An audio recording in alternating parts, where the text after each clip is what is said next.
బాధ మనిషిని గురువు దగ్గరకు నడిపించగలదా? ఒకసారి ఆలోచించండి. అసలు పూర్తిగా అలిసిపోయి అట్టడుగు స్థాయికి పడిపోవడం అనేది ఒక గొప్ప ఆధ్యాత్మిక మేల్కొలుపుకి దారి చూపే మార్గం కాగలదా? మ్మ్. నిజంగా చాలా ఆసక్తికరమైన ప్రశ్న ఇది.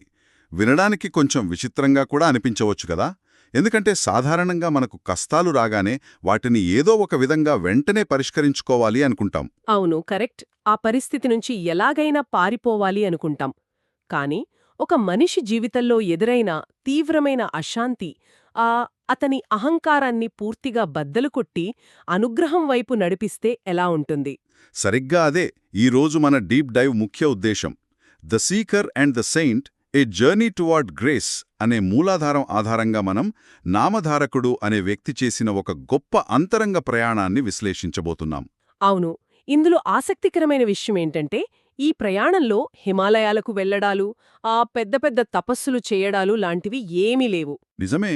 ఇక్కడున్నది కేవలం ఒక మనిషి ఆవేదన, ఒక ఆత్మీయ మార్గదర్శి కోసం అతను పడిన తపన మాత్రమే కనిపిస్తోందిందులో. మ్మ్. ఈ కథని మనమొక ఉపన్యాసంలా కాకుండా, చిన్నప్పుడు మన ఇంట్లో పెద్దవాళ్లు ఆత్మీయంగా చెప్పే కథలా అర్థం చేసుకోవాలి. గురువు అనే పదాన్ని ఒక అధికారిక శక్తిలా చూడకూడదిక్కడ. అవును. కష్టాల్లో ఉన్నప్పుడు మన చేయి పట్టుకుని ఎలాంటి తీర్పులివ్వకుండా నడిపించే ఒక కృపామూర్తిగా మనం భావించాలి.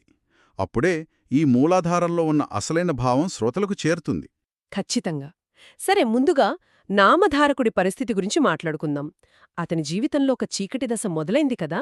బయటి ప్రపంచానికి చూస్తే అంతా బాగానే ఉన్నట్లు కనిపిస్తుంది. అవును, బయట నవ్వుతూనే ఉంటాడు, కాని లోపల మాత్రం భయంకరమైన అశాంతి, భవిష్యత్తుపై నమ్మకం లేదు. పైగా కుటుంబంలో కలతలు. అబ్బా! ఆ పరిస్థితి ఎలా ఉంటుందంటే, ఒక గదికున్న తలుపులు, కిటికీలు అన్నీ గట్టిగా మూసేస్తే గాలి ఆగిపోయి మనం ఎలా ఉక్కిరిబిక్కిరవుతామో సరిగ్గా అలా ఉంటుంది. ఎంత మంచి పోలికి చెప్పారు. నామధారకుడు మనసు కూడా సరిగ్గా అలాగే అయిపోయింది. ఎటూ వెళ్లలేని ఒక మూసుకుపోయిన భావన అది. మరి ఆ ఉక్కిరిబిక్కిరి అయ్యే పరిస్థితికి మానసిక కారణం ఏమై ఉంటుందంటారు? ఏంటంటే, మన మెదడు ఎప్పుడూ తన చుట్టూ జరుగుతున్న పరిస్థితులను తన నియంత్రణలో ఉంచుకోవాలని చూస్తుంది. పరిస్థితులు చేయి జారిపోయినప్పుడు మనం మనకు తెలిసిన పద్ధతులన్నీ వాడతాం. అంటే పూజలు చేయడాలో లాంటివన్మాట? అవును. నామధారకుడు నాస్తికుడు కాదు కదా. అతను దేవుడిని నమ్మినవాడే. గురువును ఎంతో స్మరించాడు. కాని జీవితంలో వస్తున్న ఆటూపోట్లు అతన్ని పూర్తిగా అలసిపోయేలా చేశాయి. ఇక్కడే ఒక సహజమైన ప్రశ్నొస్తుంది కదా. నేను గురువుని నమ్మాను కదా, అన్నీ సరిగ్గానే చేస్తున్నాను కదా, అయినా నా జీవితం ఎందుకు ఇంత భారంగా ఉంది అని. సరిగ్గా అదే. కాని ఆ ప్రశ్నలో కూడా మీరు గమనిస్తే ఒక గొప్ప లోతు ఉంటుంది. ఎలాంటి లోతు? కొంచెం వివరిస్తారా? సాధారణంగా మనం నమ్మిన దైవం మనల్ని పట్టించుకోనప్పుడు మనలో ఒక రకమైన కోపం లేదా తిరుగుబాటు వస్తుంది కదా. ఇంతకాలం పూజలు చేసి ఏం సాధించాను అనిపిస్తుంది. అవును అవును, నోసపోయాం అన్న ఫీలింగ్ వస్తోంది చాలామందికి. కాని నామధారకుడు విషయంలో ఆ అహంకారం కానీ తిరుగుబాటు కానీ కనిపించవు. ఎందుకంటే అతను తన భక్తిని ఒక వ్యాపారంలాగా నేను ఇదిస్తాను నువ్వు అదివ్వు అన్నట్టుగా చూడలేదు. ఓహో, వావ్! అంటే అతనిలో ఉన్న అహంకారం తన భారానికి కుప్పకూలిపోయిందన్నమాట. కరెక్ట్. అప్పుడు మిగిలిందేంటంటే కేవలం ఒక చిన్న పిల్లాడి ఆర్తి మాత్రమే. భయపడిన పిల్లాడు తల్లిని తప్పుపట్టడు గదా, కేవలం పరిగెత్తుకెళ్ళి ఒడిలో దాక్కోవాలి అనుకుంటాడు. ఎంత అందంగా చెప్పారు. నామధారకుడి ఆవేదన కూడా సరిగ్గా అలాంటిదే అంటారు. అందుకే ఆ లోపలి ఉక్కిరిబిక్కిరి భావన అతన్ని ఇల్లు వదిలి బయటకు వెళ్లేలా చేసింది. అవును, తన సందేహం తీరే చోటుకు వెళ్ళాలి, ఆ శ్రీగురువును వెతుక్కుంటూ వెళ్ళాలి అని నడక ప్రారంభించాడు. ఇక్కడ నాకో సందేహం. భగవంతుడు అంతటా ఉంటాడు కదా, ఇంట్లోనే కూచుని ఏడుస్తూ ప్రార్థించవచ్చు.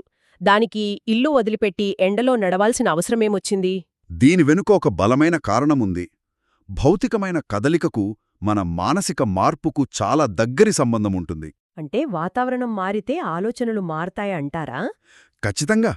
మనం ఒకే చోట ఉన్నప్పుడు మన మెదడు పాత ఆలోచనలనే లూప్లాగా తిప్పుతూ ఉంటుంది. ఆ పాత గుర్తింపును వదిలించుకోవాలంటే భౌతికంగా బయటకు రావాలి. అర్థమైంది. ఆ మూసుకుపోయిన గది నుంచి బయటకు రావడం అనేది భౌతికంగా మొదలైందన్నమాట. ఇక్కడ మూలాధారంలో ఒక దృశ్యం చాలా అద్భుతంగా వర్ణించారు. ఆ నడక గురించి కదా? అవును.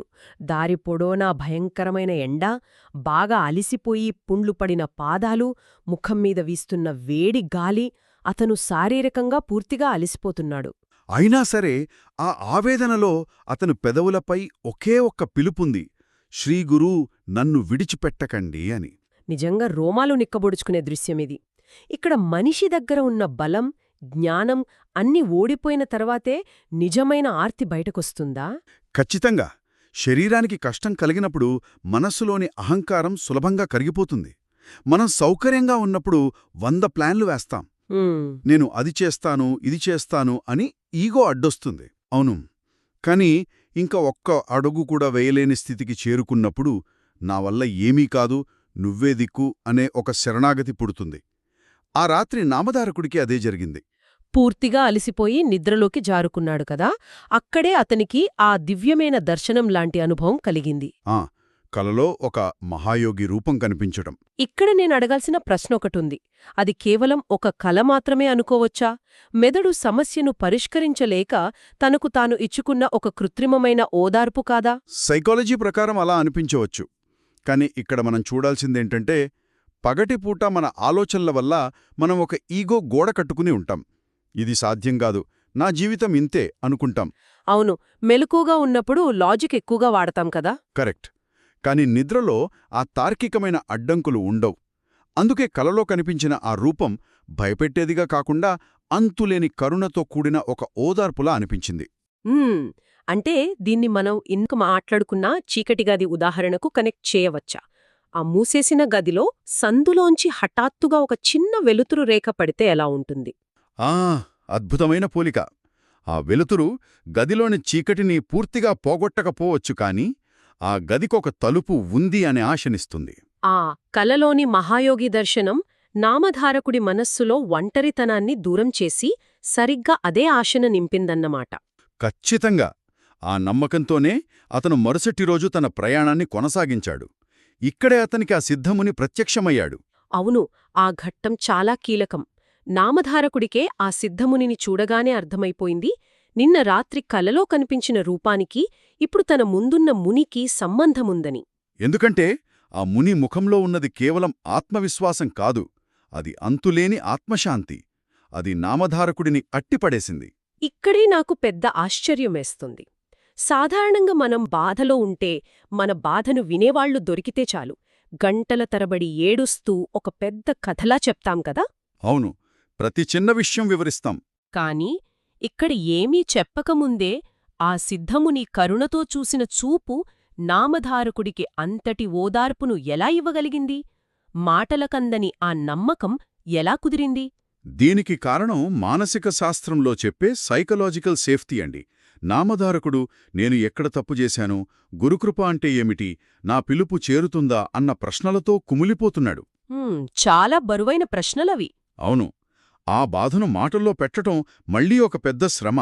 కాని సిద్ధముని చూపు నువ్వు ఏమీ చెప్పక్కర్లేదు, నేను నిన్నర్థం చేసుకున్నాను అనే ఒక సంపూర్ణమైన అంగీకారాన్నిచ్చింది. ఓహో, అంటే ఎదుటివారు మనల్ని జడ్జి చెయ్యకుండా అర్థం చేసుకున్నారన్న నమ్మకం కలిగితే మన నాడీ వ్యవస్థ వాటంతట అదే శాంతిస్తుందన్నమాట.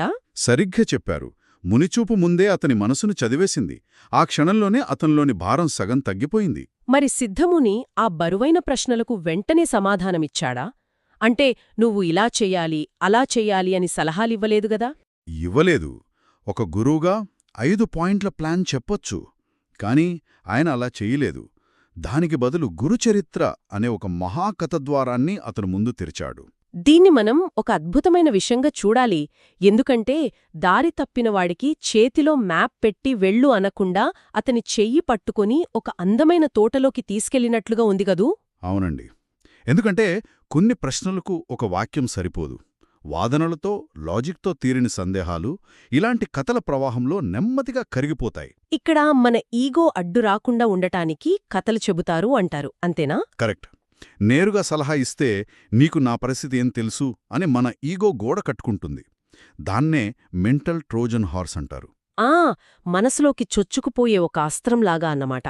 కథల ద్వారా ఈగోకి అపాయం అనిపించదు కాబట్టి అది రక్షణ గోడను దించేస్తుంది. సరిగ్గా చెప్పారు. శ్రీ గురువుల మహిమను విను, నీ ప్రశ్నలకు సమాధానం మాటల్లో కాదు నీ అనుభవంలో దొరుకుతుంది అని ముని ఆ మహాకథను ప్రారంభించాడు. ఈ ప్రయాణమంతా వింటుంటే ఒక విషయం స్పష్టంగా అర్థమవుతోంది. గురువుని వెతకడమంటే పెద్ద పెద్ద తపస్సులు చేయడం కాదు కదా. ఖచ్చితంగా కాదు. కేవలం మన అహంకారాన్ని పక్కన పెట్టి నిజాయితీగా నాకు దారి చూపండి అని ఒప్పుకోవడంలోనే ఆ అనుగ్రహం మొదలవుతుంది. అవును, బాధను ప్రార్థనగా మార్చగలిగితే అది సరైన సాన్నిధ్యానికి చేరుస్తుంది. నిజాయితీగా అడిగే పిలుపు ఎప్పుడూ వృధా కాదు అన్నదే ఈ మూలాధారమిస్తున్న మూల సందేశం. ఎంత లోతైన ఆలోచన కథ ఇది. అయితే ఈ కథ విన్నాక నా మనస్సులో ఒక అంతుబట్టని రహస్యం మెదులుతోంది.